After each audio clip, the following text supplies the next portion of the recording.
Assalamualaikum warahmatullahi wabarakatuh. Registrasi Sosial Ekonomi atau Reksosek dimulai 15 Oktober hingga 14 November 2022 di tanah air. Reksosek sebagai upaya perlindungan sosial melalui perbaikan data.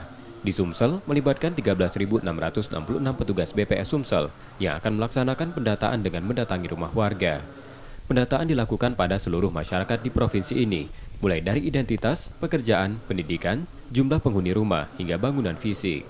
Sumsel mengharapkan dapat memperbaiki data warga miskin agar seluruhnya terdata sebagai penerima bantuan sosial dari pemerintah, yang saat ini menjadi persoalan karena belum merata, sebab baru 27% tepat sasaran dari 1.044,96 ribu penduduk miskin di Sumsel.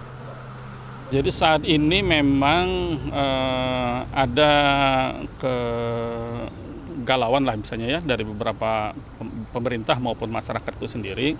Ada yang merasa bahwa datanya tidak tepat, ada yang merasa bahwa mereka harusnya merupakan bagian orang yang mendapat perlindungan pemerintah, itu kok tidak dapat bagian gitu. Jadi nantinya ini tidak hanya ke hal-hal yang seperti itu.